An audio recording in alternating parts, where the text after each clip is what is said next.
And now, a word from our sponsors. Oh yeah, baby. Oh. Yeah, like that. God, yes. Alright, Just like yeah. that. Bend over. Hit me. Hit me. Call me Tracy. Ugh, what's that smell? Do you suffer from stinking, stagnant STDs? Then you need to try our product. Just slip on one of our condoms and she'll never know what's under your Red Hood. Red Hood condoms available at all good Gotham pharmacies. Coming up next on CMTV, CMTV Unplugged. Bane drops by to perform his haunting rendition of the 2015 smash hit single, Gotham Falls.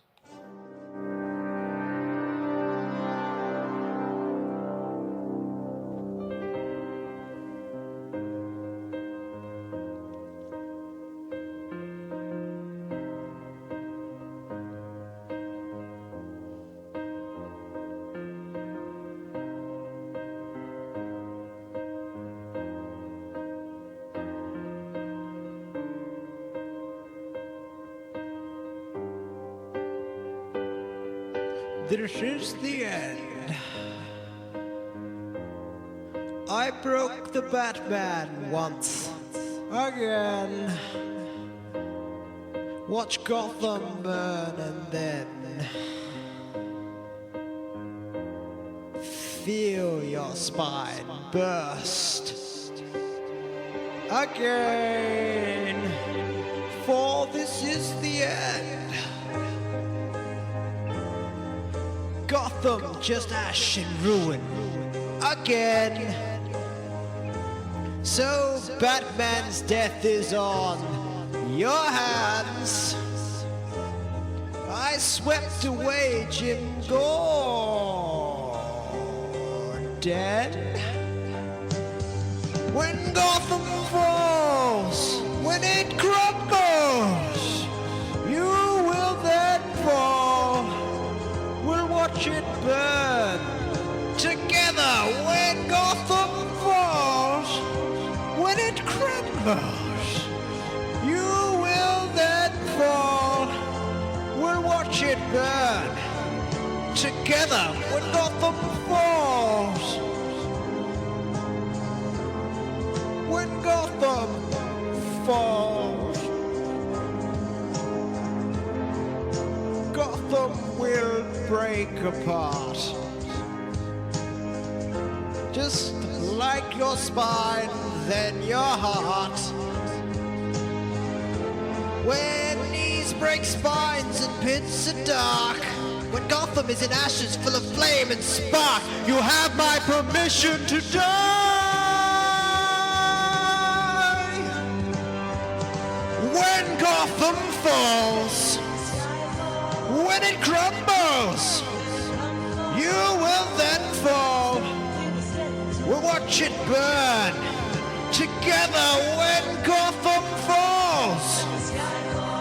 When it crumbles, we will then mourn.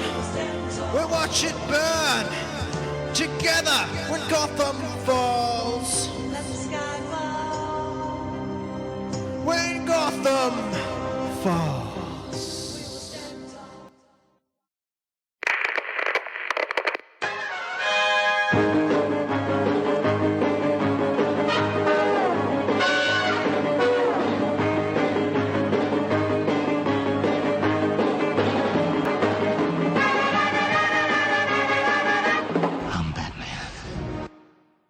Good morning, good afternoon, good evening, whatever bat time of day you've taken to join us here from the Batcave, I thank you. I'm your host, Adam Gerard, Red Thunder, and joining me as always on this quest into all things DC, comic book, and insanity are my life partners, the one and only Honey Badger Terry O'Neill. What up, bitches? And the man who calls Melbourne his playground, the Dad Nut Braden Ahern.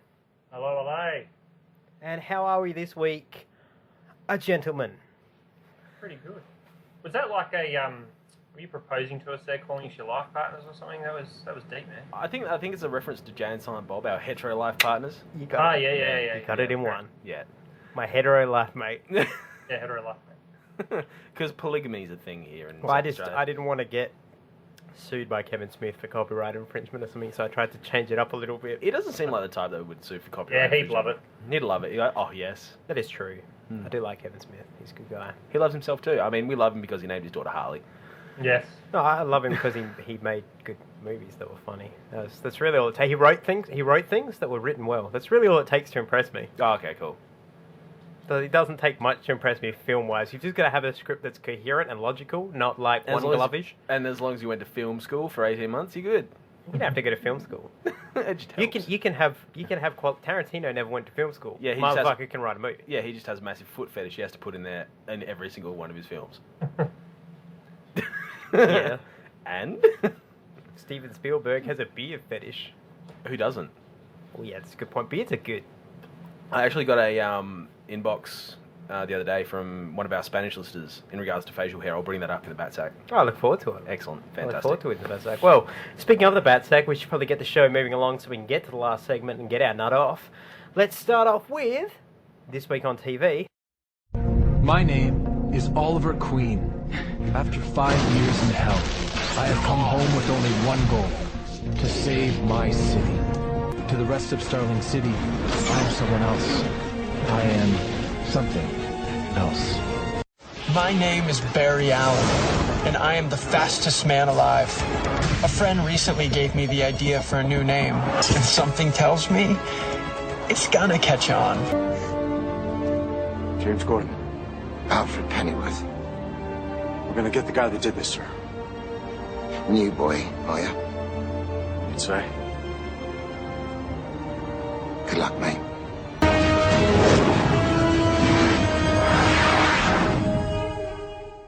Which of course means that I get to keep talking because it's Gotham. Alright, now this week's Gotham, I'll go through this as quickly as I can because I think we're Please. going to have a few things to say about this. Please. Alright, we started off with Barbara returning to Gotham to find that Ivy and Selena were in her apartment, just chilling out and eating peanut butter, and she did what everybody does in that situation, was just like, yeah, cool, I'm going to go change clothes for a while. Fish Mooney was still aboard the ship, or wherever, the prison that she's in. USSS, we have no idea where the fuck's going on. The middle of nowhere, where she decided to have an uprising and ultimately stood up to her captors and said that she wanted to see the guy running the show. Yep. And that's all we know there, because God forbid that they move that story along at all. Then we got into the big meat and potatoes, I guess you could call it, of this episode, where Jim Gordon took his new date, Leslie Thompson, to the circus. Because tell me, Doctor, do you like the circus? And while they were there, you won't guess it, shit went down at the circus, and the Graysons started fighting with Lloyds? the Lloyds. Yeah. Yeah, they don't like each other, them Graysons and Lloyds. It's gone back generations over a horse, very deep. Yep. Anyway, ultimately, they find out that the snake dancer, the snake charmer, whatever you want to call her, the bitch that plays with the snake, she's dead. She's all kinds of dead. And one of the guys from the circus, a blind fortune teller, comes strolling in and is all like, got a message from beyond the grave, and Jim Gordon's like, you high or some shit, bro? And Leslie's all like, Jim, like, have an open mind, you wank stain. And he's And like, so ultimately "Yes, kid." he's like, well, can we get to have sex? And she was like, if you have an open mind, I'll have sex with you. And he was like, cool, bitch, I'm open to anything. So ultimately, we find that Jim Gordon tracks down through various leads the killer of the snake lady, who is in fact her son, Jerome, who goes a little psychotic and starts to laugh in a way that makes me very scared, because if he's the Joker, I quit this fucking show. Not from the Batcave, Gotham. Yeah. Anyway, long story. And finally, we ended up seeing Penguin trying to run his nightclub. He's got his mum singing tunes. When she gets heckled, he glasses a guy to death. And finally, Zaz turns up and tells him that Don Falcone is not happy with how the club is being run. It's dying a painful death. So he brings in his newest acquisition, somebody he's been working on for the last 2 weeks in his basement, Butch, who understands the club business and is a completely docile goon now. And Penguin first is scared, then proceeds to tell Butch to dance to prove that he will do anything. And Butch dances a very odd jig with an odd smile on his face. And that's the end of Gotham for this week. I have nothing really to say about this. I will say this, that was a shit Joker. That was a shit Joker. Yeah. Jack Nicholson called. He wants his performance from 1989 back. Look, I mean, the story itself was very filler. was very filler. The young man who played Jerome did a wonderful imitation of Nicholson's Joker.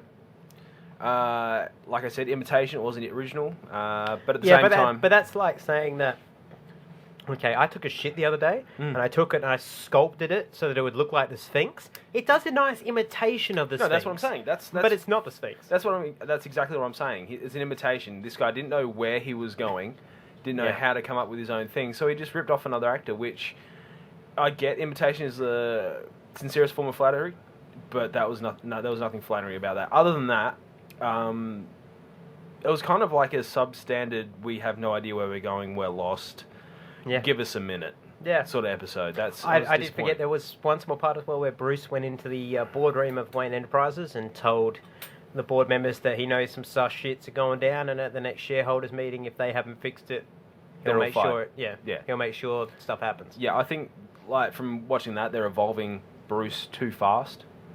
Yeah. Almost. He's I becoming get the feeling more... Bruce should be They're 16. evolving everybody too fast. Yeah, I mean, if you want to do... they're rushing this, which is really weird for something that's in its first season. Yeah. Yeah. So if you want to do a time jump, by all means, do a time jump. Yeah. But don't, tell us that all is well in Gotham. Also, my big problem with this episode in general is I don't like the Joker having a backstory. He shouldn't. No. The Joker is meant to just fucking appear like Ether and be like Ledger's Joker, where it's like, you want to know where I came from? I'll just tell you different stories. Yeah. Yeah. Who gives a shit what I say? I'm full of shit. That's my whole deal. Yeah, that's just it. So we discussed in the pre-show, we all agree that it's pretty much a red herring. It has to be. It has. They're like. I hope so. Yeah, it was exceptionally disappointing. The highlights of the show was once again stage and lighting. Yeah. For me, because they always nail the ambience. They always nail the feeling through like stage lighting and music. Yep. Fish Mooney, obviously, she's becoming. This is a very different Fish movie than we've seen in Gotham, where she was in Gotham. She knew this is now about her building her power again. So whether or not they'll bring a new gang into Gotham for the next couple of seasons, which I do and I don't want. It'd be nice to have something fresh, but at the same time, they're building that character more than they're building other characters. Which is they need to build her more. They need to get people to love her and everything like that, so they can kill her. Yeah, I guess that's true. I mean, the idea of Fish Mooney, I mean, she's a strong, independent black woman who don't take orders from no man. Yeah, I love the part where she was addressing everyone. She was even standing on the back of a guy. Yeah. I was just like, come on. I mean, and this is a very interesting, because I like this sort of rise to power. I almost mentally get off on it. Because, they've actually put a lot of thought into this. Yeah. So there's going to be part of me that they'll hook people into Fish Mooney's story, then they'll just rip her away. But see, that to me is part of the problem, because you're investing time. Oh, in a character that's, was there for one day. Well, not that, but you're investing time in that character when you could be investing time in Bullock, Tompkins, Riddler, Penguin, Zaz, Scarecrow... Pretty much any villain that isn't the Joker, you could be investing that time into. We didn't see Riddler this week either. Yeah, we didn't see jack shit this week. So it's a 5 out of 10 for me. It's a 3 out of 10 for me. This is Gotham's worst episode. Yeah, absolute worst episode. Absolutely, a shocking episode. It was subpar. And honestly, I hope I'm sensing it wrong, but we talked about how the last week or so, Flash and Arrow both kicked up into their back half of the season second gear. Yep. This show's going the other way. It's tailing off. It started with such promise, and it's just like there's only so much I can get off on each week seeing 15 seconds of Alfred and Bruce. Yeah. And when that's the only thing that's keeping me coming back, because and I guess the other problem with this show is that they try to make tension, but it's like, okay, I know for a fact that let me list a bunch of characters who I know for sure are not going to die anytime soon.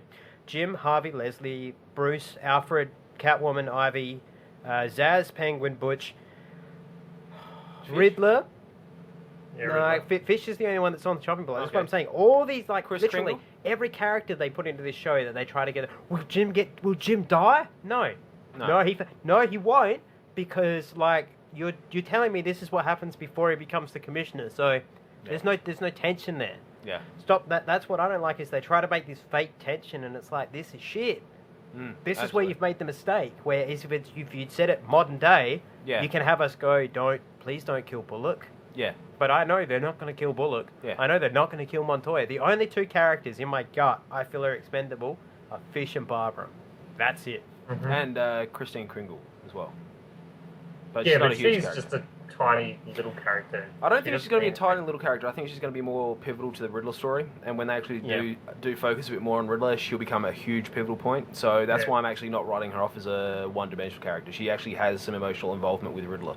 Yeah. So that's why I haven't written her off. But other than that, you're right. But that's just like everything else in this show, where they're falling into the flash trap of let's drag our feet on it. People will keep watching. It's like no, they not in the modern age. They won't. In the golden age, you say? I don't know if you can call this the golden age, but Yeah, that was Gotham. 3 out of 10. Let's just get the fuck away from it as fast as possible, and move into The Flash. you know, like what I did there. Yeah. Yeah, it's layered. Layered. That's So- radio school, my friend. It's layered. So you went to film school and radio school? I went to all the schools. You went to parfait school? If there was a It's- school for it, I went. 30 Jump Street parfait school. Exactly. Culinary school. That's my life. I need silence. I need complete silence. Anyway, this week on Flash, all right, I'll give you a quick rundown as fast as we can. Barry and Caitlin investigate the explosion to find Ronnie and Dr. Stein have separated. General Eiling investigates the crater left by Ronnie and Stein's explosion and realizes that Firestorm has separated. Joe shows Barry the images from the night his mother was killed, and Barry learns that the future version of himself was there trying to save his mother. Barry talks to Dr. Stein and learns about the possibility of time travel. Dr. Wells visiting General Eiling, who reveals that he knows Barry is the Flash and that he wants the Firestorm project. Dr. Wells gives up Dr. Stein, who is tortured by Eiling until Ronnie shows up to save him. Ronnie and Dr. Stein are forced to reunite to survive Eiling's military onslaught, merging properly this time. Ronnie and Dr. Stein work together to control the Firestorm matrix within them, gaining enough control to be able to merge and separate on command. The pair decide to leave Central City and stay ahead of Eiling and learn more about their new powers. The Reverse Flash kidnaps Eiling and brings him to the sewers and reveals himself to be Adam's hero, Dr. Wells. And allows Grodd. That's my real hero. He the real MVP. Who displays his psychic abilities to drag Eiling deeper into the sewer.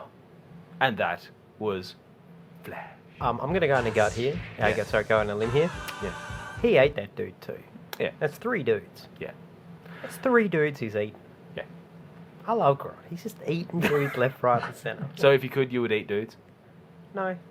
No. If I was a giant gorilla, I would live. I mean, look, if I was a 19-foot gorilla, I would subside on dude meat. What do you reckon, Braden? Oh, that was a fantastic episode. I know. They nailed Firestorm. Oh God, did they? I'm going to say one thing. When TV does CGI, sometimes it can look like Buffy the Vampire Slayer.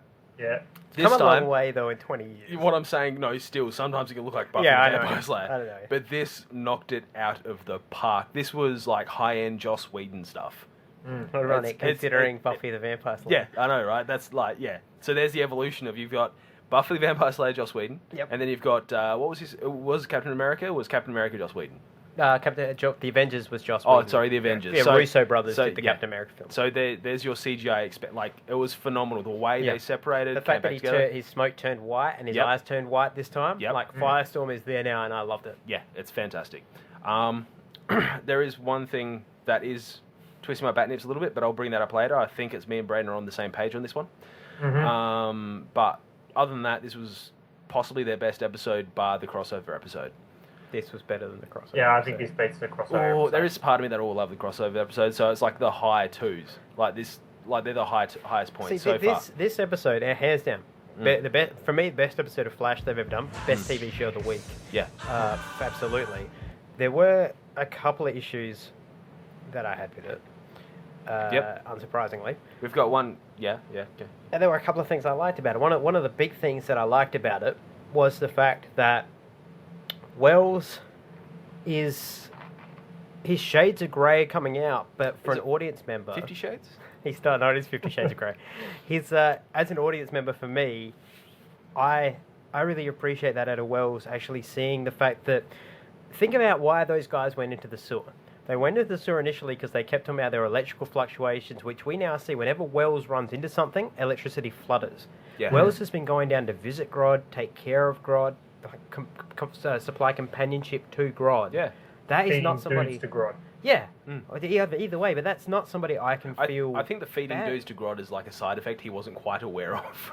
You know, but for me, that makes me so sympathetic to Wells because it's like, man... Whatever Eiling did to this guy, and it's very clear Eiling did something bad to Grodd because when he's shocking Stein, he makes the comment, last time I did this was to a gorilla. Yeah. So, you know, it's very clear that the Grodd was tortured, but the fact that Wells clearly has a heart to him, didn't want to do whatever it was Eiling did. And Either that or ultimately... he was manipulating him. Yeah, well, absolutely. yeah, maybe. But ultimately, to me, what it comes down to is he hasn't killed Eiling up until Eiling threatened Barry. That's the moment where Wells is like, well... say what? Yeah. Gloves are off, sort of. That's The the only glove- time he- the glove he is off. The kills glove is someone off. in the show. Actually, that's where the other glove is. Yeah, no. Wells keeps stealing it. Speaking of the... Now, I'll get into the things that annoyed me a little bit this week. Yeah, do it. Uh, Like we can stop you. Well, I'll start off simply, and then we'll build up. Number Okay. 1. Where the fuck is Eddie? He's doing an undercover mission in Puerto Rico. How deep undercover is he? Is he Harrison Wells? Is that how undercover he is? He's put makeup on to pretend to be Wells. He just wasn't there. He's pretending to be Wells's wheelchair. He's just the like, Well, Joe's Wells is- just all like, well, I got a beanie, I got Cisco, fuck that blonde guy, and his Eddie's own girlfriend is just like, well, this other guy brought me a Danish, so. I don't know, it's amazing what you can get away with an investigative journalist. I got the Danish. Yeah, just like wanna help. yeah. If I get uncomfortably close to you and give you a Danish, do some shit for me. Yeah. Okay. Now, sorry, I do have 2 more things. Yeah, that's One's very small. Barry Allen is literally learning jack shit as this goes Yeah, along. This he is. episode proved it. Oh, remember how 2 weeks ago I was all like, you know, Ollie said to him, you need to do reconnaissance, you need to do that. And Yep. you guys were both like, how do you know he's not fucking doing that like so quickly that you don't realize it? This episode is how I know why. He got shot with 2 separate things made to stop speedsters that had he fucking used his brain and done a little bit of recon, neither would have got him. This is the point. Eiling bought that out of nowhere, for starters. You mean the grenade with the kinetic spiky thingies? He was on his belt, and it was not shaped like a grenade. Sorry. If you've got Firestorm got done as well, if alright? you've got enough time, if you've got enough time to run between bullets, Yeah, it's true. you have enough time to look at the guy's belt and go, hey, Cisco, this motherfucker has some round thing on it. What should I do? To which I will give you a hint. Wells would go, run, Barry, run. See, I mean, that's the thing. You can't have every episode of Barry doing recon. He has to get hurt. I get that. But okay, then the second one, once again, I'm fast enough to outrun a bullet, but I'm not fast enough to deflect, throw anything this missile before. It actually blew up on contact, though. Did you notice that? Yeah. It actually blew up on contact. He went to do the whole... Remember the training scene where he caught that missile? And he actually grabbed it, and it actually blew up Yeah, on he put contact. it on his arm. It blew up on contact. That's the thing. Yeah. That's what it was designed to do, because it shot out... what was it? Phosphorus? Yeah, it shot out a chemical that couldn't... Yeah, it was phosphorus. You can't put it out with water or foam. Yeah. Yeah. It actually blew up on contact. As soon as he touched it, it blew up. So that's the thing. Okay, I'll excuse that this time. Yeah. I'll take back this week, he's 2. mediocre at his job. Yeah. You're okay. You're a C+. Okay, now, C+ this is my final thing that it's really got to me because they did it in Gotham as well. And it's been breaking my brain all week. Okay. I would like to know what world these characters are living in where they don't exist for 6 days. Because everything... It's like, I'm making my pasta because it's Tuesday. Must be Tuesday. But Tuesday. Yeah, we get it. The fucking show's on Tuesday. When it gets released on DVD, it's on my player whenever I want, not just Tuesday. So that joke has a very hard shelf life. And secondly, I really mean that. Does everybody get put into a cryogenic sleep for 6 days and brought out just on Tuesdays? Because apparently the Flash isn't doing anything fucking Wednesday to Monday.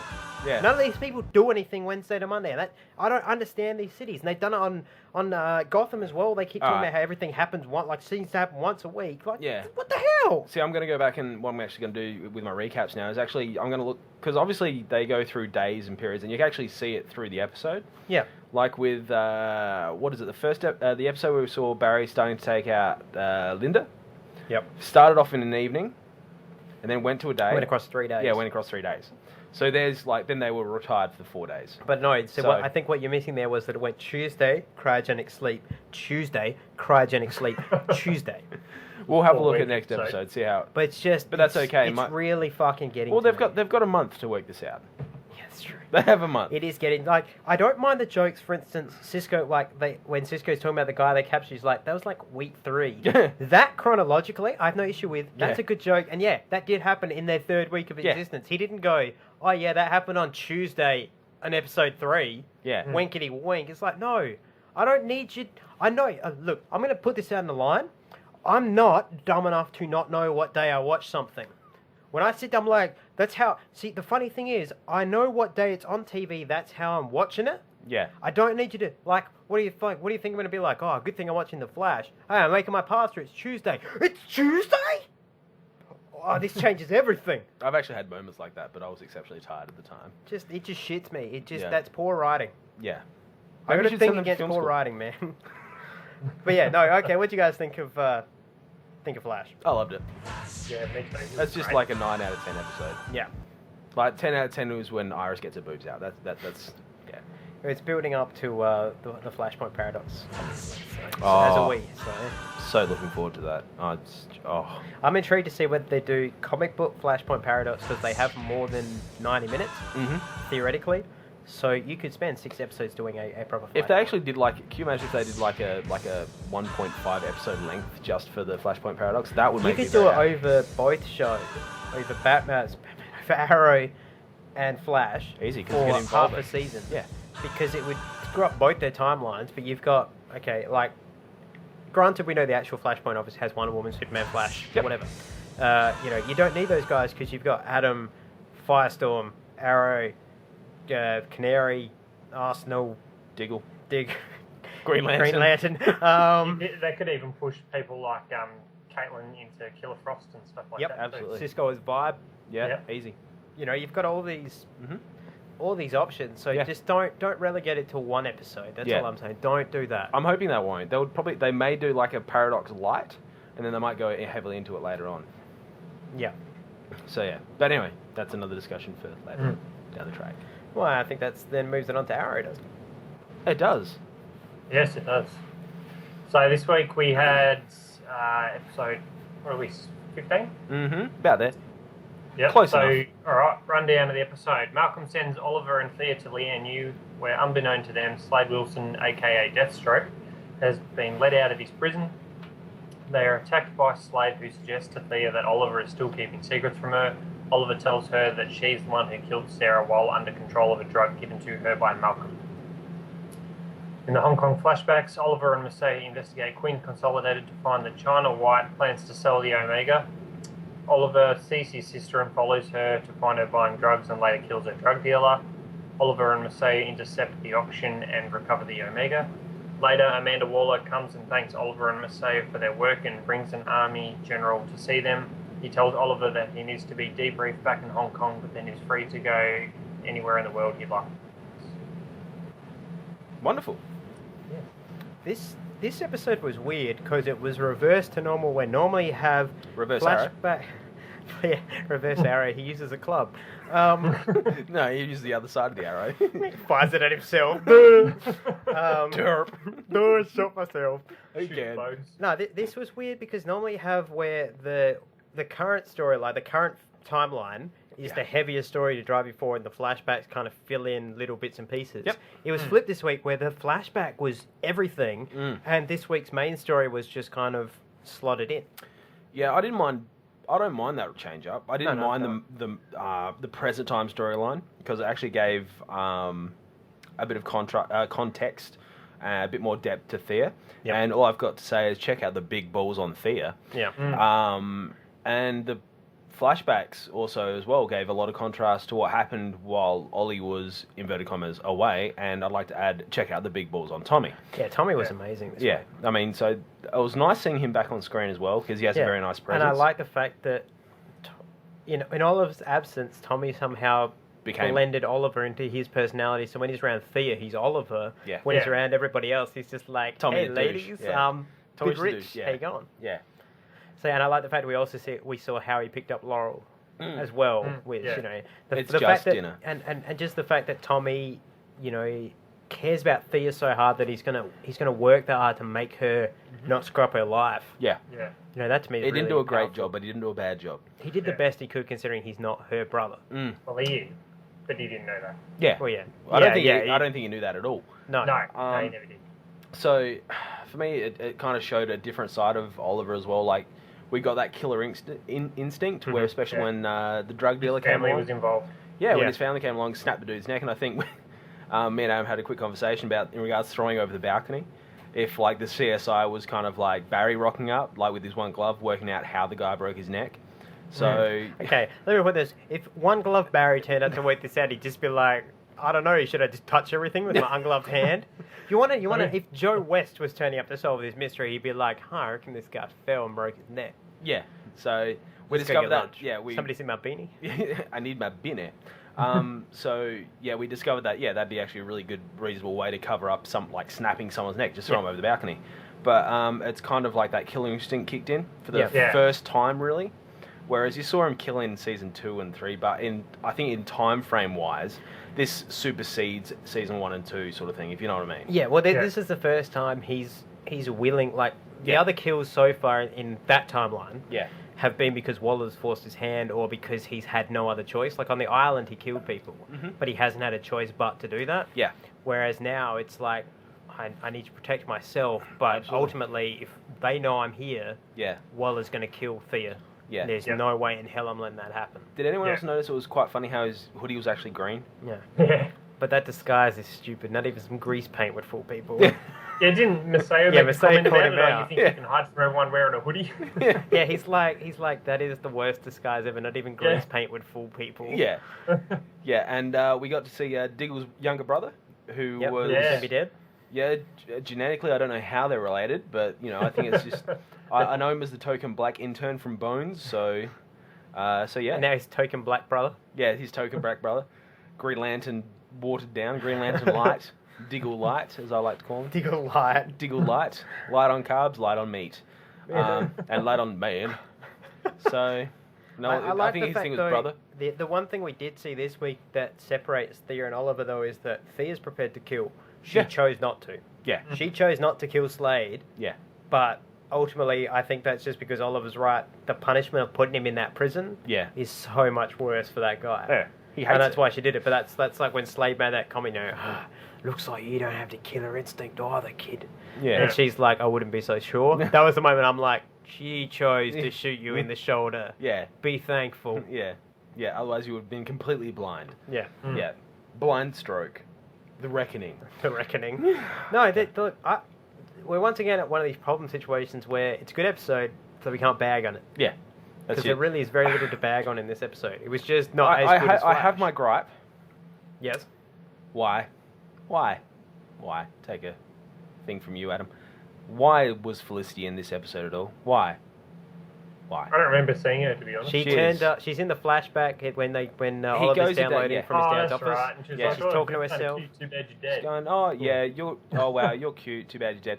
I don't care about Felicity anymore. They just wanted, No, they just like I want said, to fit her I in. want. It's time to move on from Felicity. Let's make Farmer happen. Yeah, Yeah. seriously. Farmer all the way. Farmer. Farmer for the Farmer win. with an L. Yep. So that's it's one of those things. I think there's pressure from some sort of fan base going, oh, we really want Felicity because they're really cute and they're blonde Here's and an they're idea. Aryan. Here's an idea. The 16-year-old girls will get over it. They're not your core audience. Yeah. Yeah.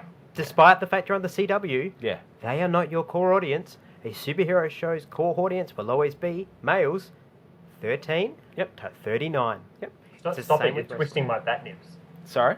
So stop it, you're twisting my batnips.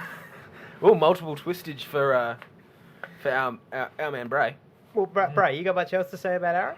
No. All right, well, I think then it's time that we hand out some awards for Oh, this week. oh, Let's yes. start off with, I don't have a bitch of the week, I do. personally, so maybe you guys can convert me to one. What do you guys think? Have we got a cumulative bitch of the week? Okay, I'm going to put my vote towards... I'm actually going to do this like the Brownlows. So I'll give certain vote numbers out. I'd like to just ask, what is this Brownlow foosball of which you speak?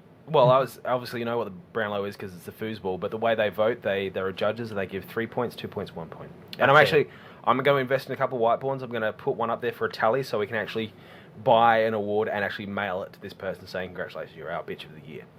All right. In order. 1 vote. Okay. Iris West.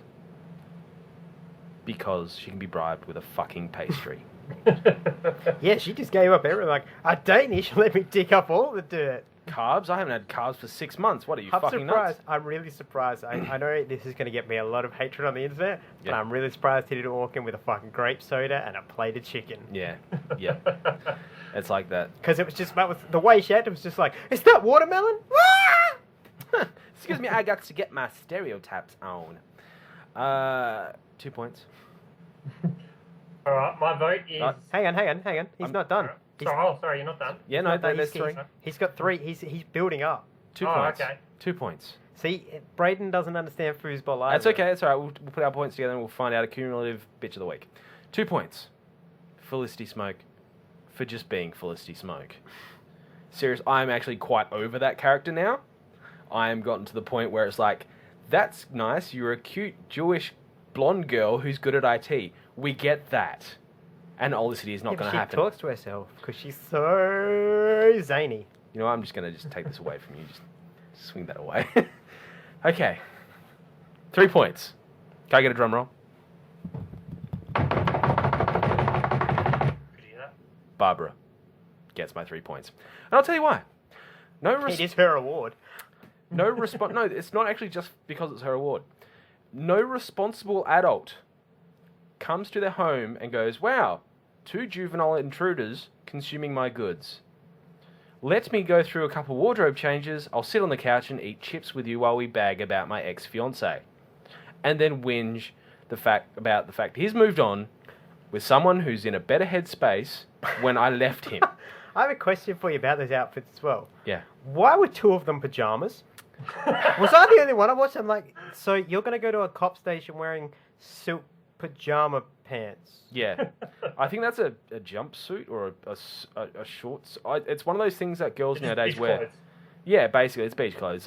People wear them to things like the Stereosonics and the Big Stays Outs. Yep. So, but no, for me, Barbara gets 3, Felicity gets 2, Iris gets 1. Okay, Braden, who you got? I think I'll join you on the Barbara one. She can get a point from me. Oh, She 1 get point? 2 points from me, actually. 2 points. Okay, 2 points, And I'll Barbara, have so 1 5. point for Leslie Tompkins. Controversial. For cock-blocking Jim and not letting him finish his dinner. She didn't cock block him later that night, though. No, She but cock-enabled They just him. wanted dinner and sex, and she's like, let's go fucking look under a Well, bridge. I mean, I think for Leslie, Foreplay. I think she's like a necrophiliac. I think she gets off on crime scenes. She's an she's an adrenaline junkie. Yeah, she's an adrenaline junkie. That's what And that so is. the idea of like, plus also, just to that's put this fine, out but there, he just okay, wanted Braden, Dinner and sex. but That's what he Braden, wanted. imagine that you're a woman, right? In fact, don't Well, imagine, just you hang are on, a woman. Let me just get Just into put on your boobs for a second, okay? Tuck your junk between your legs. chuck your junk away, put on your Scarlett Joe boobs for a minute, and just think about this, okay? Put on your JLA's vagina for a sec, and think about this. Now, women love a man in uniform. They love a cop, right? Yep. Oh, yeah, they love do. a strong, confident man who knows what he's doing. Yep. Yeah. Okay, now let's couple that with Jim Gordon, the strongest and most confident man in Gotham City, rolling into a crime scene and being all like, yeah, I can solve a crime. Just wish I had a mustache for you to ride. Of course she's like, so you just found this hatchet covered in blood? He's like, yeah. She's all like, can I sit on your face? Yeah, can I blow you right now, Yeah, basically? can we just, don't worry about going home, can we put a mat down over here? We'll just leave the hatchet there, I'll look at it. Yeah, but they were right there. Like, he was halfway through his dinner, and she's doesn't- like, let's go solve a crime. Okay, so I'm going to It's refer to year 1, the animated movie. Jim is the type of man who always puts the job first. Alright? So he looked like he wanted that vagina.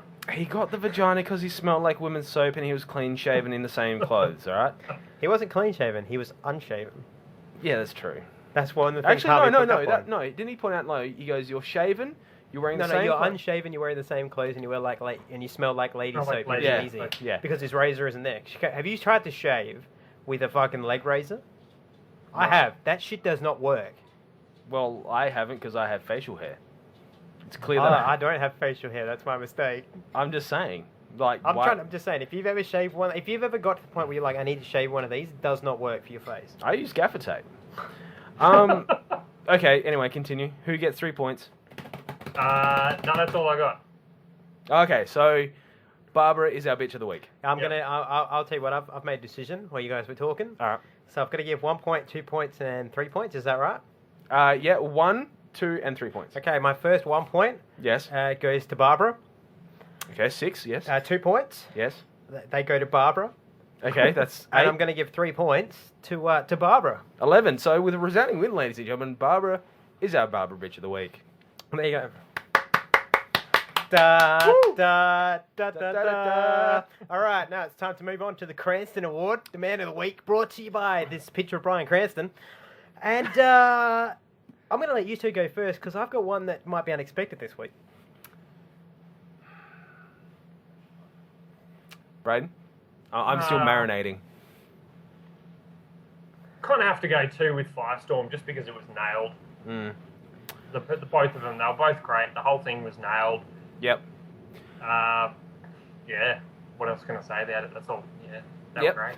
That's cool. Mine, I'd have to give it to Cisco. Purely because the last 2 episodes, he has been the most consistent and well-developed character on that show. He only gets little bits, and he nails it every time. I love the fact that his loyalty goes beyond just working for Wells. I like the fact he's an actual... Like, he's one of those guys where you watch TV, and it's actually quite rare when someone pulls off a character where you go, I would actually want to meet that character, not actor. Yeah. Like, you know what I mean? And he's always there with like, he tries to make people smile. He's the best friend. Well, this week he's like your explained mate. to Joe everything Joe didn't understand about time travel. He's just popping out movies, and Joe's like... Terminator. Oh, Yeah. Back to the Future. Doc Brown. Fabulous show. So for me, that's also like the quote of the week as well. But I mean, Cisco is probably like, he's one of those consistent characters. He's not, I don't feel he's used enough, but I think his time will come after the Paradox. Yeah. Actually, I think to be honest, I'm going to spoil a little bit. We have the trailer up on our website, our Facebook page of, what is it called? Faster Than Time? Something like that. The next episode. Yeah, the next episode. Yep. Now, there's a part where it's actually just Wells and Cisco sitting in a chair, and Wells' voiceover is, I've become quite attached to you. You've become like a son. And I'm thinking to myself, he's not talking to Barry. He's talking to Cisco. Because Cisco's always there. And he's the first one that he really reveals himself to is Cisco. So for me, my Cranston Award goes to Cisco.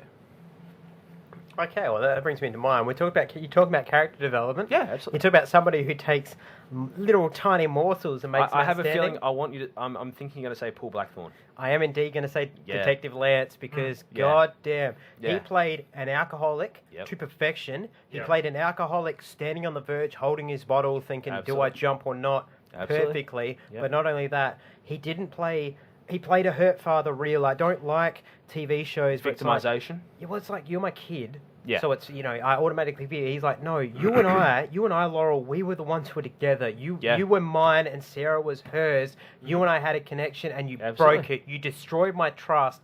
And not only that, your sister's dead. I have to mourn her properly now. And you're out there trying to get yourself killed too. Absolutely. Fuck you. Yeah. And that to me was like, and it just so... Like, last Yep. week they showed the scene where Malcolm finds out that his wife's dead. Yep. And in that 2 seconds where you see his face, when he opens the door and the cops are there and he has that moment of... Yeah. Oh, Jesus. And you can Yeah. see him sink. This was beyond anything like that. You watch Absolutely. this guy, like... He turns up at Tommy's house after Ollie's killed the drug dealer. Yep. And he's... Like, you can tell he's meant to be pissed, and he's like, is this what you rich boys do? You just kill people, and it doesn't matter to you because you just whatever. Yeah. And even though I like Tommy in that being like, you're allowed to be angry, and I completely understand it. If yelling at me helps, Yeah. yell.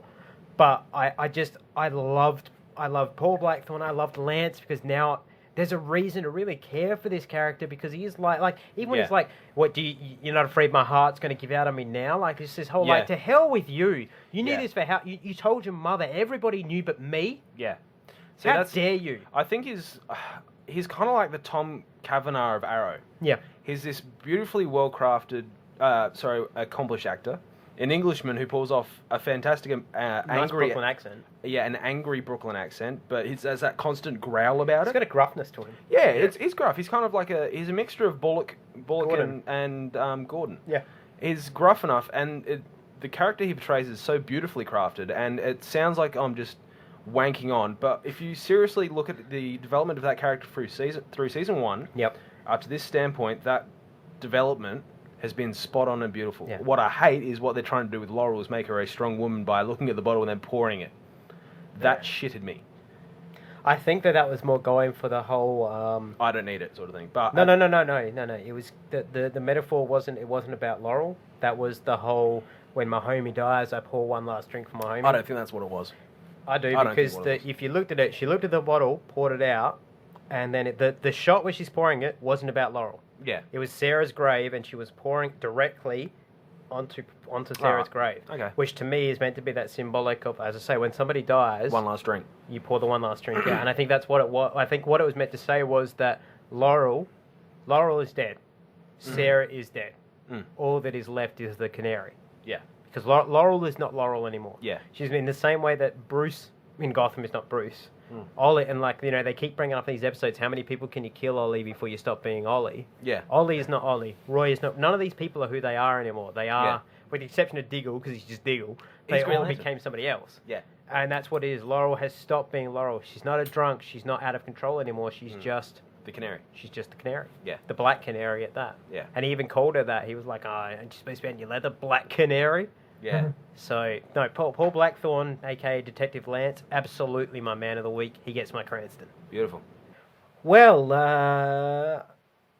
I guess it's time now for you, Braden, to tell us all what this week has been making your chest so sore, because I'm pretty sure you said your Batnips have been twisted. Oh, God, my Batnips are twisted, you know it. The one... And you want to know what is twisting my Batnips? What's twisting your Batnips? Do I ever? Fangirls. Okay, cool. I'm swinging away the mic and I'll chime in. Alright, so obviously it started with the Elicity illusion that was never going to happen, and now that door's pretty well closed. The fangirls are clinging onto it in any way they can, and they have done this by creating a new couple that will never happen to dream about. Barry Allen and Caitlin Snow, or as they're trending online, Snow Barry. Yeah. Not even a clever name. Fucking horrible. That is a thing now. So Yeah, that it's is a just- thing. They're just fucking. It's all over Twitter. I was trying to do a little bit of research, so I've got something to talk about, and I was probably on my computer for about 5 minutes, writing some stuff out, and opened Twitter back up, and I was already on the hashtag Snowberry thing, and in about 5 minutes, like 10 more Snowberry posts come back up. I was like, this is unbelievable. But anyways, so we knew that Oliver and Felicity was never going to happen because it's Green Arrow and Black Canary, always has been. And in the Flash world, it's Barry Allen, and Iris West. So Barry fangirls, Allen. let it go. All right. Let it go. Let it go. I'm actually going to chime in with this one. I actually think Snowberry is going to happen for a little bit. All right. No. No, for a very simple reason. There's I sort of picked up on it last, I'd say 2 or 3 episodes. There's been a little bit of chemistry between them. Now, whether that's between Grant Gustin and, my God, I've forgotten her name because she won my Cranston the Danielle other week. Panabaker. That's Yep. the one. There's a little bit of electricity between either the actresses or actors or the characters. Now, the reason I with think the characters, it's just Barry's a nice guy. I don't think so because So you're saying this is the female thing where can't a girl just be nice? Everybody thinks I'm flirting. Yeah. Barry's just a nice guy with one glove, but everybody thinks he's flirting. the one glove is symbolic. I really think they may be alluding to it because obviously the Linda Park thing is dead because it Yeah. wasn't alluded to this week. It probably won't be alluded to next week. But this week she said she hasn't got, she doesn't feel a sad void or anything anymore. She has her own life and everything like that. I think it'd actually be kind of nice for them two to get together, maybe for a couple of weeks or something like that. Like they have a little flirtation. Like Felicity. Yeah, like a fling. Like a fling, but Barry's the one who calls it off, whereas Felicity called it off with Ollie. Mm-hmm. So I think that dynamic would actually be a bit of a paradigm shift as well. But anyways, in the long run, it's Oh, not no, gonna it happen. won't work. No. Yeah. Like what I'm saying, it will happen as like an understory, but it won't happen as a long-term thing because she has to become Killer Frost. Yeah. So that's sort of where I'm at on that. But it is a bit twisting. It is. Fangirls, this is for you, fangirls. You are delusional and annoying. Stop creating fantasies and hashtagging them on Twitter like someone is writing them. Someone in their writing department will listen to you and change their story. It won't happen. Yeah, if they won't listen to us being all like, yo, this shit with Wells is fucking annoying, and they won't change that. So what you're trying to say, Braden, is fangirls. Fangirls. You're bad at your job. Yes. Fair enough. No, I agree completely, but I do have a feeling there'll be a bit of a Snowberry relationship. Just a little one. Just the tip, just to see how it feels. The only reason I'll disagree with you on that is because that means that so far, if we follow the logic of where these writers are heading, Barry is going to hook up with Linda, he's going to hook up with Caitlin, and then he's finally going to hook up with Iris. Yeah. See, that's... It's bad writing. We've already established they're not great You writers. know, they're not great writers, but I just don't... I don't see it happening. Just because... Better not. That's kind of like... For instance, let's look at Lois Lane. Let's just use her because she's DC's prototype female lead. Yeah. Her storyline always starts off with Luthor is always chasing Lois, and Lois is kind of interested in Lex because he is the most powerful man in the world and she has a type. Superman turns up and she's all like, see you later, bald dude. Going after the guy with the S on his chest. Right? And so but it's always Lois and Superman. Always. We'll always get together with Lois. Oh, absolutely. And in the comics, Lois Lane doesn't have... Like, for instance, the Atom doesn't roll into town and be all like, sup, Lois? Yeah. Bruce doesn't roll into town and be all like, sup, Lois, unless it's like subterfuge. Yeah. So, I mean, no, what I'm actually saying, I don't disagree with that at all. But for the purposes of this TV show, where they're aiming, right, to... Felicity and Ray. Yeah. Oh, that's what I'll counter whatever you say. No, with that's... they want no, a that's, relationship, Felicity and Ray. That's fine. But what I'm saying is there was the... before Ray rocked up, all right, there was that undertone of Felicity. Oh, yeah, of course right? it was. So this, all I'm saying is they may use it as an undertone. They don't have to get together. There will be flirtation and a bit of romance. Oh, okay, yeah. But then I'm not saying a full-blown... Like I said, only a couple of episodes. There could be that flirtation, but then Ronnie comes back. She's like, oh my god, my penis just fell off again.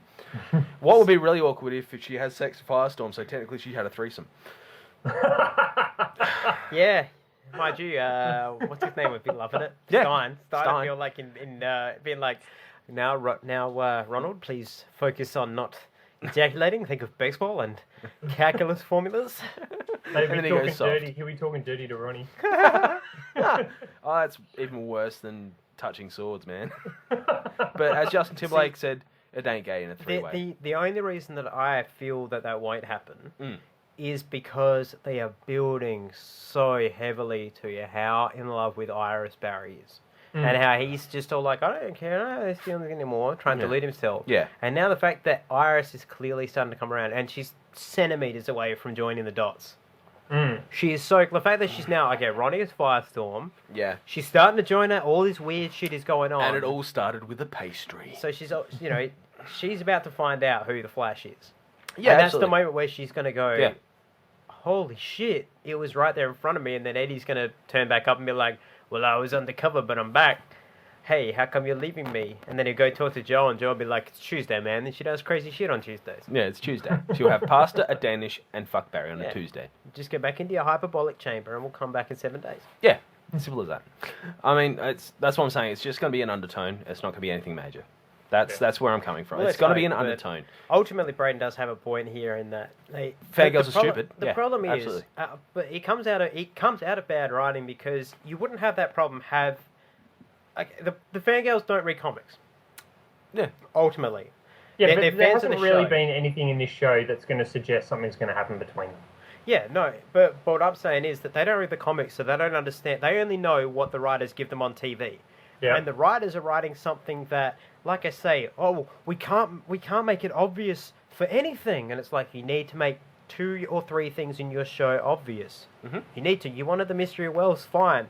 don't have all this other crap as well. Something needs to progress, and the problem is that fangirls want, because they're girls, they want to fall in love with the main character and live vicariously through whoever he is banging at that one time. So it's like, oh my god, there might be something there. We'll latch onto that. There might be something between he and Caitlin. Let's latch onto that. There might be something between Felicity and Ollie. Let's latch onto that because they want something, and the writers just are like, well, we know we're going to put him with Laurel eventually, but we don't want to.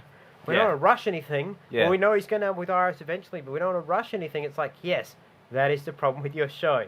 You don't want to rush anything, but that breeds contempt in your audience because they want personal conflict and drama, and you're not giving it to them. You're just giving them Creature of the Week. Yeah, absolutely. So it all comes down to writing, and the writers only have themselves to blame for it.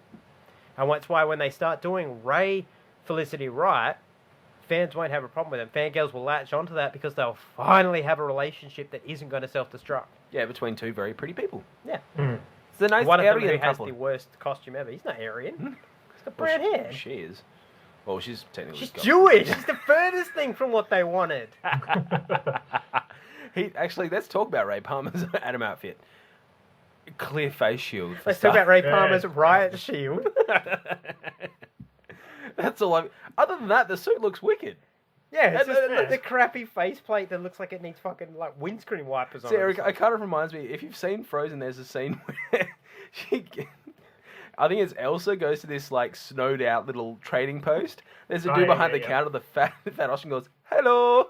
Every time I see him, it's like Brendan Roth going, "Hello." See, I'm Atom. What I more think of when I look at that is like it's the first prototype for Mr. Freeze, and he was like, no, this face mask will not keep the cold in enough, and so he sold it to Ray Palmer, who was like, all right, good enough. Does it flip up? Sweet. What would be really cool though if they actually sort of like change the face marks just so it's like mirror reflection.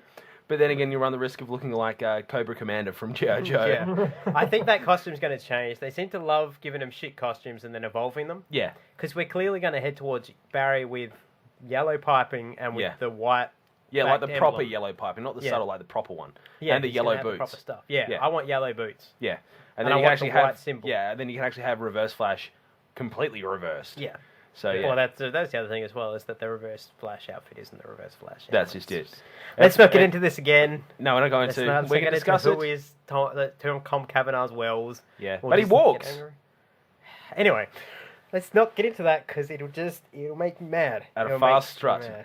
I'm Dr. Wells, strutting down the road to piss Red Thunder off. A chicka chicka chicka chicka chick.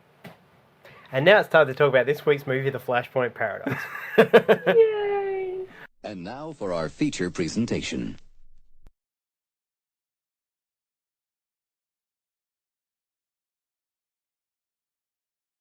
World War III. Maybe I could have stopped it. If I just ran a little faster. Faster! The Speed Force allows the Reverse Flash to travel through time. He changed something in the past. We have to find out what he changed and change it back before they kill everyone on the planet.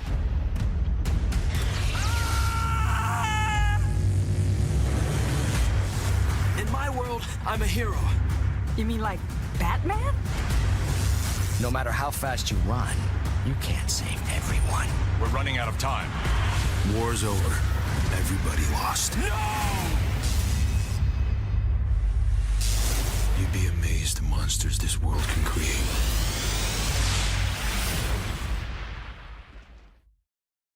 Yeah. All right, I'm going to try to condense this recap as quickly as I can. It's quite dense, but I'll do my best.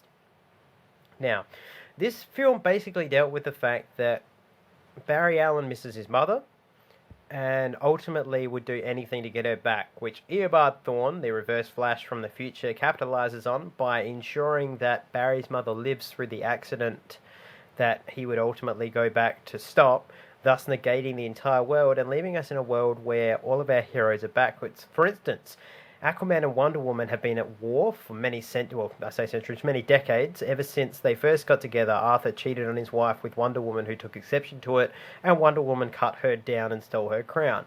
In that time, they've wiped out many heroes. They've captured Captain Atom and turned him into a bomb. And they've kept Superman locked up underground where he cannot use his powers and is completely away from the sunlight, and attempted to use his DNA to alter other creatures, all of which have failed. Which brings us to the present day where our Batman, who is played by Thomas Wayne, who in the advent of the death of his son Bruce became Batman and his wife became the Joker, is trying to do his best to just keep things under control while the whole world turns to crap around him.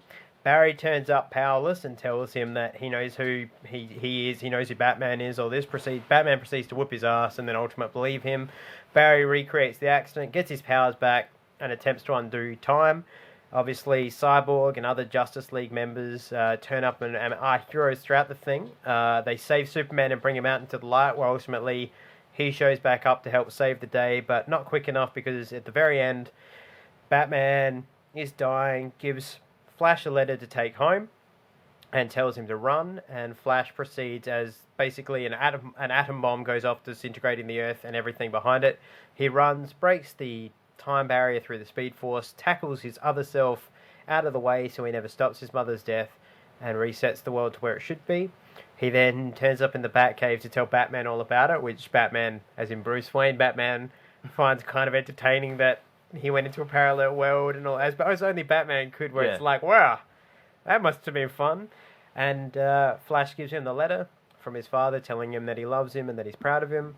And the movie ends with Batman actually thanking another human being, which is quite powerful. And Flash runs off into the distance, across buildings, up walls, and across water. Across helicopters. And yeah, that's what happens. So I've condensed it down because this film is probably one of the best cartoons I've ever seen, and I highly recommend that our listeners go and see it. I don't want to spoil some really good parts in there for you. So go and check it out. It's fantastic.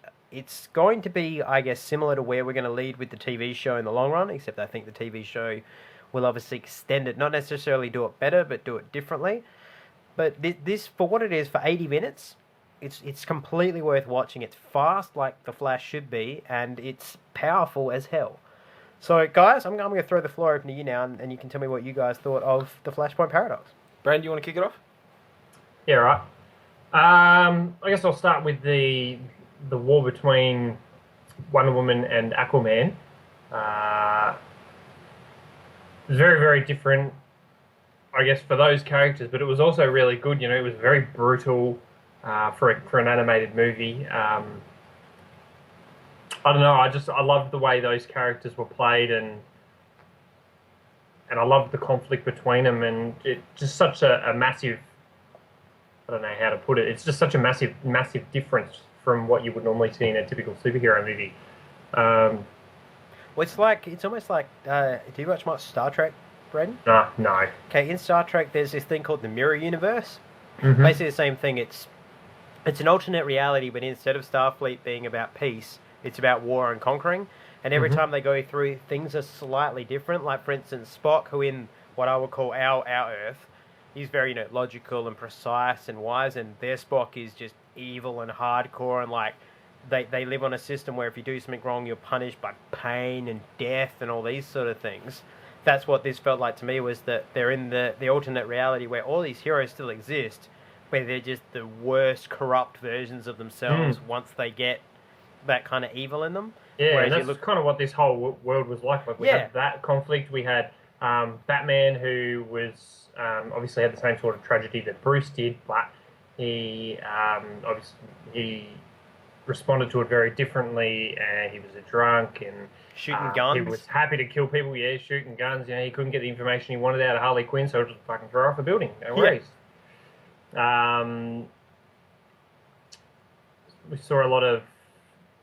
We saw a few villains and things like that as heroes as well, which was interesting. Yeah, that's what I really... But did you notice, for the most part, if you take out kind of Aquaman and Wonder Woman, all the heroes still stayed heroic. Like, Superman in the end turns up and does the hero thing. Hal Jordan sacrifices himself. Yep. Because he's a hero. You know, I like the fact that even in the worst of situations, there are these people who at their core are so good and so pure that even there they'll stand up and literally fight till their final breath. There's something to be said about the way this is written. Yeah.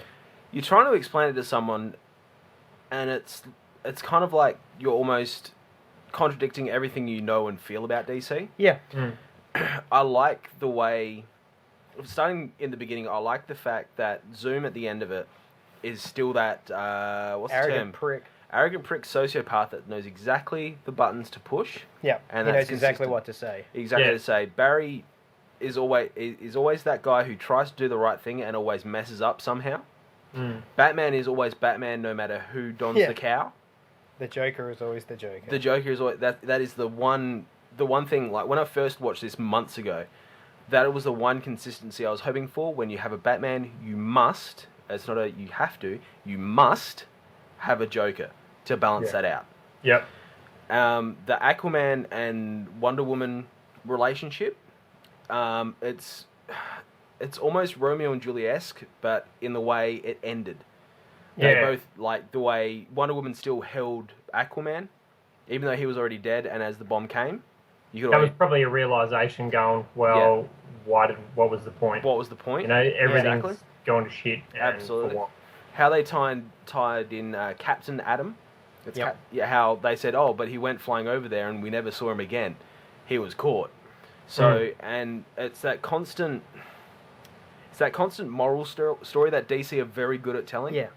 Also, the animation style for me took me back to when I was a kid watching Evangelion, Neon Genesis. It's that very Japanese 1990s style. Yep. Even though this was released in the Western world about, 2000 and something or other? 5? Yeah. So it's that throwback where you look at all the almost non-essential characters. Like you had one of the Resistance was Griffin. He wasn't as bulky as the heroes, but all the heroes were super bulky. And 2013, sorry. 2013, so there you go. It's a 20-year-old drawing style America used for this story. You got Cyborg, but who hasn't changed much, but is about 16 feet tall. Yeah. So he's meant to be that icon of American superiority, like always attached to like the people and the government and all that sort of stuff. Batman actually touches on that. He's like, you're a puppet, you got to understand Been in their back pocket. Yeah, absolutely. Yeah. Superman, I think, was actually portrayed brilliantly. This is the best Superman I've ever seen because he's so hurt and broken, but then he wants to save the only person who's ever been decent to him. Yeah, he turns up to save. Yeah, and I love the fact he does it by severing Aquaman's arm. Yeah, once again, there's just little things like that where there's just consistencies. Yeah, and I like that when they do that. Slade still only has one eye. Slade still only has one eye. Just little things like that where you're like, that's what it should be like. Yep, absolutely. Because and Aquaman losing, it's kind of like Luke Skywalker getting his hand cut off in all the Star Wars. Somebody getting their hand cut off in the Star Wars films. It's always that consistency. I mean, DC, for my money, is better than Marvel, and I'm just going to blatantly say this, is because of that moral compass that's always there. For me, I think there's that point of realization, because I think DC is a little bit older than Marvel. I think. I don't know about that. Because I know Batman's 75 years old. Yep. And Stanley isn't. DC isn't older than Marvel? The characters are. Yeah. Sorry, so the characters are. So for me, whenever they merged into DC and became DC, there was all these minds that said, you know what, we need to keep that one moral compass. Yeah. And for me, it's constantly coming up as Barry Allen is the moral compass. It's kind of like what Spider-Man is to the Avengers. If I'm pretty sure I got that reference right.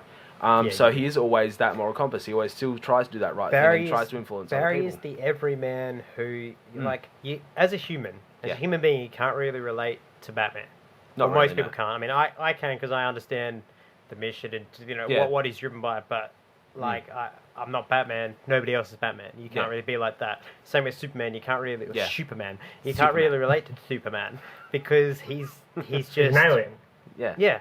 Whereas you look at Barry. Barry is just a dude. Yeah. Who got powers, but it hasn't really changed him. He's still goofy. He's still fun. It's like Green Lantern. Hal Jordan's Green Lantern. There's a reason you can humanize with that guy because he's crazy and he's reckless, but he's human at his core. He's entertaining and everything is kind of like, even if it's bad, let's try to look at the bright side. That's what Barry is. Barry Allen is the humanity. Yeah. Barry Allen, for me, if you look, I guess, the JLA universe, Barry Allen is what Dick Grayson Nightwing becomes to the Batman universe, where he is the moral center that if Dick does something that you literally are like, holy shit, it's serious. Yeah. Like if Dick Grayson was to kill a dude, that would be the moment where you're like, oh my god. Like even if Batman killed a guy, I wouldn't be surprised. I'd be like, whoa, wasn't expecting that, not surprised. If Dick Grayson killed a guy, I would be like, oh my god. Yeah.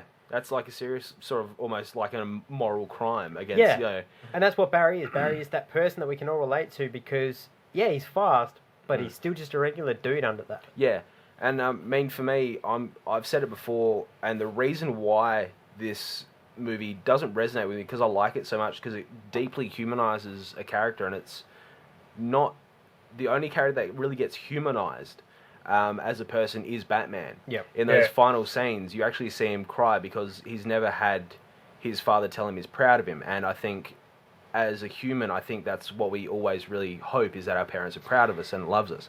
So at that final scene, he actually gets that, and that sort of closes, like for me mentally, I think that closes a page on a book for him. So he's going, right, I'm doing the right thing. Yeah. So that for me is a very powerful scene, even though it's only 30 seconds long. But I mean, well, like I say, I have read a lot of Batman comics, and I've watched a lot of Batman films and cartoons and whatever. Yeah. Taking away 66 Batman, I can remember him thanking one person, and that was Alfred. He's thanked Alfred. That's it. And even then, it was thank you for I think if my memory, Alfred shuts him down. Yeah, is that the long? That's not the Long Halloween. It's No Man's Land, isn't it? No, it's before No Man's Land. It's not even Nightfall. It's somewhere else. It's not when he leaves. He literally locks it. He puts Batman in, puts Bruce into a lockdown, and makes him stay in it until he's back in his right state of mind. And that when Bruce is like, thank you, but it's more of a thank you for not letting me destroy Batman. Yep. Whereas this was a proper you're one hell of a messenger, Barry. Thank you. I needed that. Yeah, I needed to know this. Yeah, and on top of that, it's one of those brilliant things with DC. They know the type of music that they need to put into their movies as well. Yeah.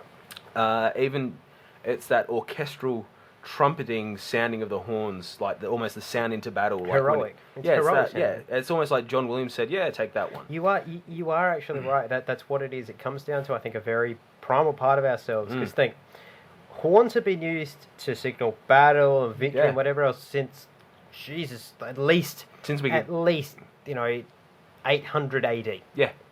At least. So for us, horns is a very subconscious, much the same way the colour red for humans, or for all animals, subconsciously makes us all be like, fire. Maybe I should be careful. Yeah. Horns for humans make us be like, it's that heroic sound of Yeah, and the opening titles, where you see the opening title screen come out, which isn't the Superman titles, it's actually very nicely done, but then you get that trumpeting, and then at the end where Barry's going back in time to catch himself, to stop himself save Nora. Yep. It's that trumpeting, it's that urge into battle, and it's that triumph. It's always high pitch, it's never very low pitch. Yeah. So I mean, it's a phenomenal movie for 80 minutes of your time. Yeah. It's a lot of movie. There is a lot of stuff going on. There's so many characters as well. So many. Sorry, Bray, what were you going to say? The whole script is just the story is just fantastic. It's phenomenal. Yeah. Now, speaking of the script and the story, if I can just bring something here though that really does irk me. Yeah. The gentleman who wrote the Flashpoint Paradox is a man by the name of Jeff Johns. You might know that name. He's the executive producer, which therefore makes him the head writer for the Flash TV series. Yeah. So let me ask you something, Jeff Johns, and this is a direct shot at you if you want to take it that way. How come you can write such good comics that can last weeks and all come out, almost with the same regularity as your TV show? Yeah. At least they cover the same amount of one comic book would cover 4 episodes of your show. How come you can write those so well? How come you can write this so well? How come you went on to write the New 52 so well? Yet your actual TV show, which probably has more eyes, let's be real, that has more eyes than your comics have in the present day. Why can't you write that as well? There's my challenge. I'll throw down the one glove that Barry isn't wearing to you, Jeff Johns. Write that well constantly. Prove that you can do it. And don't tell me it's impossible, because Breaking Bad did how many seasons where it was always good? So do not tell me it's impossible. Hold on, isn't Impossible's every Tuesday for us though, isn't it? That's when you have pasta. That's a direct quote from Barry. Yeah. That's a direct quote from Barry. Yeah, because it's nothing else happened. The cryogenic freeze happens for the other days. But yeah, look, I don't know what we can say about this film apart from watch the damn thing. Just You will like it. watch it. Yeah, I watched it with my brother the other day, who hasn't watched any animated superhero movies, because we'd watched Flash. He watches Flash. Yep. And he loved it. So everyone will love this movie. It's fantastic. Yep. So look, what do you guys give you? What's your star rating? 11. Let's make it out of say 5 stars. 65. 11. I'm So going 65 stars, 11 stars. I'm cranking that some bitch up to 11. Okay. Okay, well, I think I'm going to have to hand out an award I never thought I'd give out. 2 of them in 1 week. The Bryan Cranston Man of the Week award goes to everybody who worked on the Flashpoint Paradox. All of you. All of you get the second Cranston from me for this week, because really, I've read the comic book of I've read the comic books that make up the Flashpoint Paradox, and that is in-depth and crazy, and I did not think you could condense it into a standalone film that would work. Now, obviously, this isn't like the comics, and it's not like what we're going to get on the TV show, but god damn it if this isn't good. Like, just, it's so well crafted. Yeah. Just watch it. It's beautiful. That's all I'm going to say. Just watch it, and now we'll move into the Batsack. Ah, yes. Saccius Batius, as we like to call it in the scientific world. I believe that is the Latin name for it. Well, I'll kick it off if that's okay with everyone. Absolutely. One of our Spanish Hispanic listeners called Jose Bangajo has written in. He says, and I've had to roughly translate this because his English is quite bad. He wants to know. He's a bearded fellow like us two. He's noticed Braden that has a beard too. Yeah, he's got the Oliver Queen though. So. Wait, do you mean comic book Oliver Queen or like comic book TV Oliver Queen where it's inconsistent? Braden has the comic book Oliver Queen. Okay. He wants to know why, since we have so many strong male characters, why is facial hair being phased out? He cites this is a joke question just to incite a bit of fun, but I have a theory on that. I have a theory on that. And it's what I would call the Star Wars theory. Ah. And it is this. You cannot grow a beard until you excel at what you do. So we're going for Obi-Wan, Qui-Gon. And I believe when you wait for these new films to go out, I'll bet you $1 million Luke Skywalker has a beard. We can't really say Skywalker. Han Solo won't. No, because Luke will. No, he won't because... But it's also a dedication thing where you can if you grow a it takes beard, patience. Yeah, it's a dedication thing, and I think that's what it's meant to, you know. So he also actually cited a lot of Greek gods, like the younger Greek gods didn't have it. So he says maybe it is actually to do with age. Yeah, I think that's what it is. I think it comes down to the fact that it's a sign of maturity to grow your beard. Like when Ollie grows his beard, because he will. He'll be much older. It'll be a sign of maturity in the same way Jim Gordon will grow his mustache. Yeah. When the time is right, it's a sign of, I guess, developing and becoming something more, particularly for these guys. Yep. As for why they don't have beards, it's a two-phase thing. The first one being simply Hollywood has a weird thing with dudes with beards. They like clean-shaven guys for the most part. Yeah. It's really odd. I don't know why, but they really don't like beards. Yeah. Secondly, it comes from... I'm trying to think of the right way to put it. You look at guys like, say, Aquaman. Yeah. Aquaman was originally drawn, close-cropped hair, no facial hair. He looked Aryan. He looked like what Hitler was trying to make. Let's not kid ourselves. Yeah. And then suddenly he lost the hand and he gets the grappling hook put on and he becomes this hardcore, I'm the king of the sea, get out before I kill you, Aquaman. And then he's got the big fat warrior beard, the long hair, and he looks like a warrior. Yeah. That's what I think it comes down to in comic books. Beards mean warrior. Okay. And the reason somebody like Batman doesn't have it is because, well, twofold. One, if the guy's running around with a beard and in real life has a beard, it's that much more obvious. But two, Bruce Wayne is meant to be that upper level society, upper crust. Yeah. And we all know that since around 1800, you cannot have a beard and be upper crust. Upper crust. Well, I'm buggered then, aren't I? Ever since mutton chops phased out, they've stopped that shit dead. So, what do you reckon, Bray? I wouldn't say they're really phasing out beards because there wasn't really a whole lot of superheroes who had them to begin with. But a whole thing behind why don't superheroes have beards is where the hell are you going to hide it? True. Like, See, Batman imagine stuffing one of them into Spider-Man's hood. just look like he has a huge chin or something. I've always thought, though, a fake beard would be a Fake hell of a disguise. Maybe like, what's his name? Big Daddy on Kick-Ass? Yeah. Yeah, exactly. The Yeah. fake shit that he puts on, it's like, damn, that's clever. That's clever. Yeah, that works. Yeah. Okay. Fair enough. So no, that was the question from Jose. That's not a bad one. That's not a bad one. Have you got any questions this week, Braden? No, I didn't get any this week, sorry. No, well, I've got one. Mine comes from my old friend Pseudonym again. She loves writing into us. Good old Sui. Thanks for writing in. Mm-hmm. And this one, it's just to go back. I think it's a good question because we kind of touched on it, but this one asks us to go in depth. Okay. Wants to know about the Joker on Gotham. And ultimately, she's obviously read our minds because she said, I didn't like Joker on Gotham. See on your Facebook page, you guys don't either. What I want to know is, what is it about this Joker that we don't want to see again? Why is it? Everything. Because we seem to be, the three of us seem to be uniform on this. This dude, we don't want back. I know he's coming back next week. Unfortunately, I'm not in control of it to be able to phone him up and be like, get this shit off. This guy, he come in, he murdered his mother, he giggled, and they've gone Joker. Yeah. I agree. It's just, that's not the Joker. That's nothing like the Joker. That's not Joker. For me, there are things I like about the guy, and there's things that I don't like. Okay. Things I like, he actually has a decent screen presence. All right, he can play the humble man. Like we saw it, he actually played that humble mummy's boy very well, and he played the psychopath very well. Okay, I would not be offended, or I would not hate the idea of him coming back as the leader of the Red Hood gang. I could imagine that because he does have that. If they developed a little bit more, I could see him as a cult leader. He's got the Charles Manson. He's got that very Manson-y sort of vibe about him. What I don't like about him is the fact that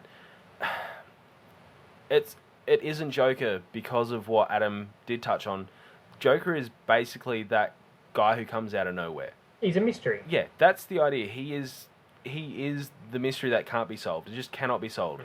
He is literally It probably the wouldn't enigma. even be as bad if they... I mean, he's not the perfect Joker or anything like that, but if they used him as a Joker, but they didn't give him a backstory... Probably wouldn't be quite so bad. If he literally came out of nowhere and they said, "Why did you kill this person?" If they turn around, if the response was, "I wanted to," yeah, why not? If they literally went into that psychosis of it, I'd be like, "Okay, this is Joker-esque. Yep. This could lead into the Joker, and whatever." So that doesn't perturb me, but the age difference for me would piss me off. See, for me, my big problem is, and it's not so much the age, and it's none of that. It's that I guess I unfortunately am saddled with the knowledge of what sociopaths are like and what psychopaths are like. It's the cross I have to bear with what I study. And the thing about the Joker is, he is not a sociopath. He's not a psychopath. He is literally a class above any of that in his own, and you do not get like that. Sociopaths can be formed. Psychopaths, on some level, you can slowly become more and more psychotic, sure. But somebody like the Joker, who is that broken, you don't just... It's an instant. You can tell to be that crazy. That is a proper, 1 minute you're normal, now I'm crazy. And that sort of thing doesn't develop by your mum nagging you. Exactly. And being But a whore. also, when you snap like that, you don't just stab somebody with a knife. Yeah. And the other thing I don't like is... You fucking torture them. Yeah, you do. But the other... You feed her to the snake. Yeah. The other thing I don't like simply is... I have never, ever seen the Joker in control. Ever. He's an insane fucking lunatic who laughs at everything. Everything is funny to him as long as it causes chaos and pain. Yeah. There's no way, you're never going to see a scene in a comic book or a film where Batman turns up and is like, Joker, what happened? He's like, well, I don't know what happened. Somebody's been missing and I miss my mum. No, he'd be like, Joker, what happened? I fed the bitch to the snake and then I killed the snake. And I ate the snake. Because I'm crazy. Yeah. Now I'm going to stab you because you're within you're within my arm's reach. Yeah. And that is literally... My brain is programmed that, if somebody's close enough to kill, I must kill them.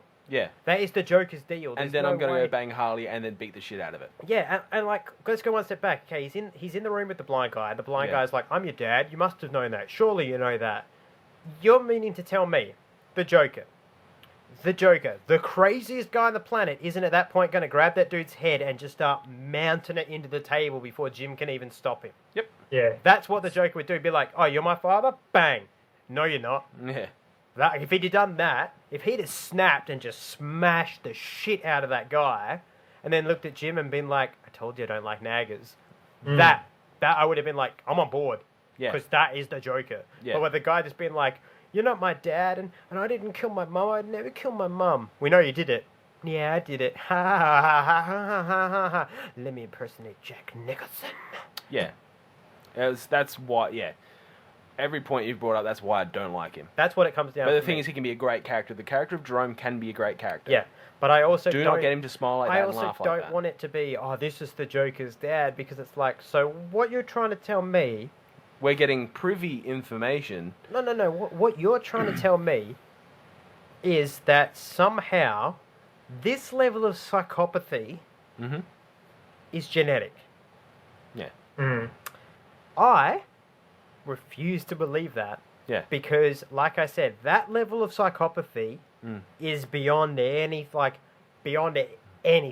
Yeah, absolutely. Absolutely. Like, even serial killers, the worst serial killers, have a sense of self-preservation. Absolutely. Yeah. They want the craziest ones who write walls, please catch me, stop me. They still keep doing it. They still want to be alive and they still want to be free. They just don't know how to stop killing. Yep. The Joker is not like that. The Joker is literally, I'll kill myself if it means killing. Now, had they gone with the other route, which is, his mother was a traveling woman who had all sorts of dudes, and in fact, one time she had this crazy scientist who was testing gases on him and shit. Yeah. And now he's a little bit messed up and he can't stop laughing.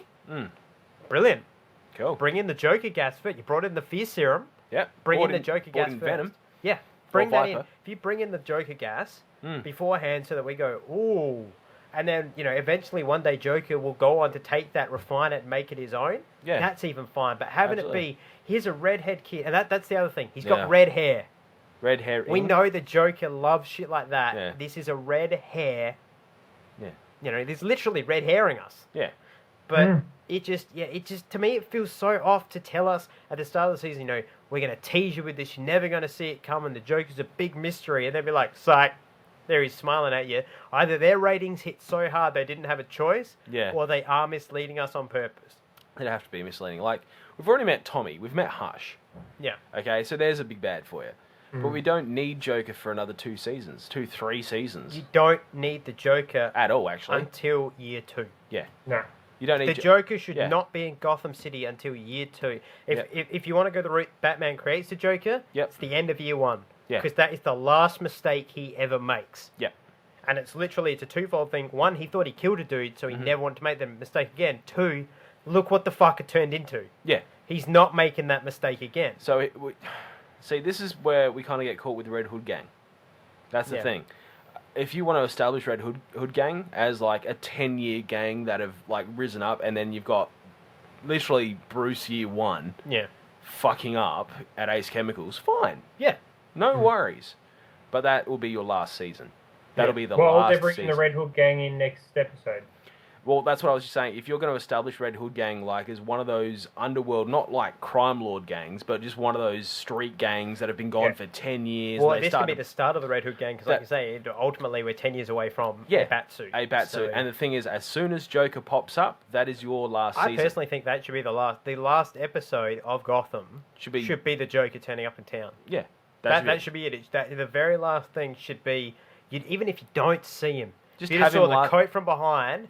Hell, you could see Heath Ledger as like just standing there with a coat. Something, but and you have the card. You have like somebody, whether it be Gordon or somebody, pick up this card covered in blood. You hear laughing. You just see him turn his head. Then you get the camera shot of just something standing there laughing hysterically, and you're just like, okay, I don't even care if they killed off Gordon at that point. If the last shot was the Joker standing there going, bang, and that's where it ends. Because you would be like, whoa, and it's okay to end it like that, because as a comic book, because even as a comic book fan or whatever, you're going to know Batman is going to do everything within his power now to stop this human being. That's just it. And that's what it should be with the Joker, but it shouldn't be this damn kid who killed his mum and is all emo-y about it. That's not the Joker. It's not. It's a red herring. It's a throw. It has to be. So, like, my prediction is they're going to introduce Red Hood gang. They're going to be a street-level gang for 10 years.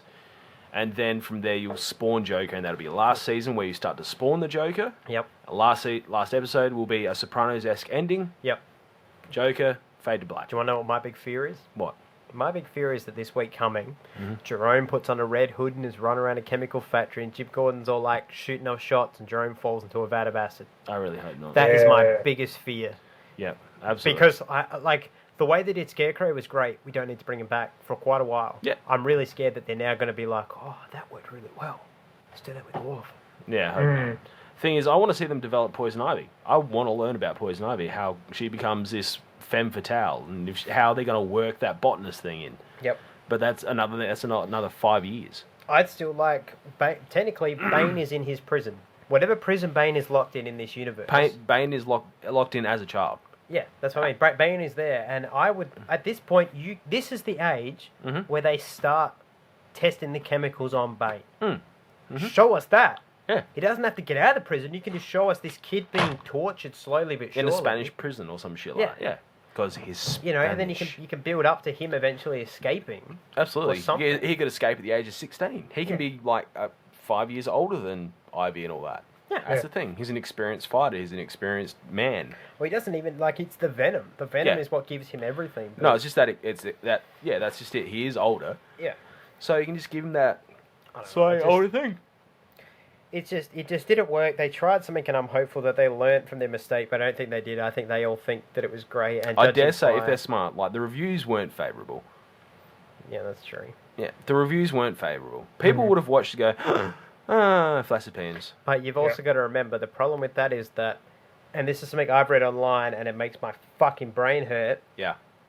People, these are the two questions that I've seen asked most frequently about this character. You ready? So how's he going to get the scars? Is number one. To which I'm like, you don't learn that at all. Yeah, or read a comic, because that was a version of the Joker, not the Joker. Dumbass. And two was what was it? It was how do you get those scars, and how much when does he actually get the white skin? They basically what these people who don't read comic books literally want is this kid to be the Joker tomorrow. Okay. And they're confused as to why he didn't have green hair and all this sort of stuff. Oh no, sorry, that was it. When's he going to start painting his face? Oh, God. When's he going to get his scars? When's he going to start painting his face? And it's like, okay. And that's what worries me, is that if that's the core audience, if that's the people, because this is an American show, it's being written so that they'll get money in America. The rest of the rest of the world to them is just extra. Now, if your core audience is all like, when's he going to get the makeup and have the scars? Because that's the Joker. I'm worried that they're going to be like, well, we're playing with things enough. Maybe we should just give him scars and all that, because that's what people want out of the Joker now. That's my fear, is that they don't know who they're writing this show for. They're trying to write it for comic book fans, but they're also trying to deliver it to bored house mums. Yeah, basically. You can't have both. You can't encapture the casual audience and the hardcore audience. That's it. So, hopefully Gotham gets better too. Yeah. Well, that's the end of the Batsack for this week, is it not? Absolutely. So, look, a couple of shout-outs I want to give out this week. Nice big thank yous. First of all, want to send out a big thank you. Somebody sent in some nice artwork for this week. It's going to be our cover image. That, of course, comes from Matt. Our man Matt Richens, who just is becoming super fan. I think Mr. CrossFit's too busy off defending our country. He stopped listening for a while. Matt's taken over as super fan number one. So thank you for that one, Matt. We love it very, very heavily. Obviously, I also want to send a shout out to Mr. CrossFit. You're gone but not forgotten, my friend. Thank you for defending us all. And the final shout out I want to give is to a bit of a new fan of ours who's stepped up his online presence on our pages and things like that. And if you get a chance to look him up, he's going to get my Cranston Award for cosplay of the week, or possibly the year. The man's name is Filippo Frati. I hope I'm pronouncing that correctly. And Filippo, man, that Booster Gold cosplay of yours in particular is sensational. But and I'll post it. I hope you don't mind. I'll post a picture of it in our feedback thread as long as it gets your okay. But that picture of you is sensational, and you deserve a shout out just simply for being that dedicated of a fan that you'll put that sort of stuff in. And Terry has just pointed something out. He's got a fantastic beard, so not only are you a fantastic superhero lookalike, you're one of our brothers in beards. So those are my shout outs for the week to those guys. You got anybody you want to shout out to, gentlemen? Nah, I'm good. Yeah, I'm good. Nah, screw everyone else, just those two. Alright, well, Emily, pick up your game. Yeah, well, once again, we've reached the end then of another episode, so I'd like to thank you all for listening. I'd like to thank you two for showing up and talking, and I'd like to thank myself for being great. Because without me, this show would suck, let's face it. So that brings us to the end of another week. Next week, we'll be looking at Under the Red Hood for our film, as well as Gotham and Arrow, because Flash is on holiday for 3 weeks again. Must be another presidential election name. Oh, yes. I'll find something to review. Yeah, I'm sure you will. You'll be doing the film reviews the next Cool. few weeks. Not a worry. That's on you. Beautiful. So well, that's it for another week. So on behalf of myself, Red Thunder, Adam Gerard, the Honey Badger, Terry O'Neill, Latest daters, and the Dad Knight, Braden Ahern. Thank you. We'll see you all next week. Same bat time, same bat channel. And in the meantime, don't forget to hit up our YouTube channel where you can find all sorts of skits and hilarity. Plus, don't forget, every week you can check out our opening promo before we start the show. We always record a nice little video where we act like fools. And this week is, of course, no different. So make sure to check that out. And we'll see you all next week. Goodbye. Goodbye. And who are you? I'm Batman. I'm Batman. I'm Batman. I'm Batman. Yes, I'm Batman. Telegraph. I am Batman. I'm Batman. I'm Batman. I'm Batman. You sound like Cookie Monster. I'm Batman. I'm Batman. I'm Batman. I'm Batman. I'm thirsty. I'm hungry. I'm Batman. I'm Batman. I'm Batman.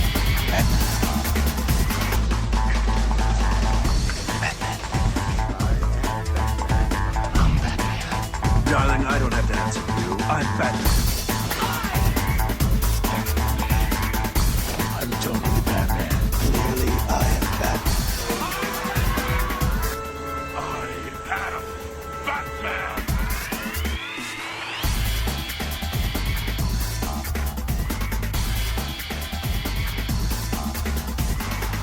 This has been a Cabana production.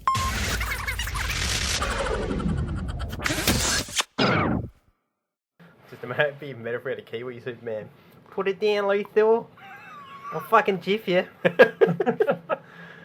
Don't make me get me sandals dirty with your blood, cockhead. And there's the tag for this tonight.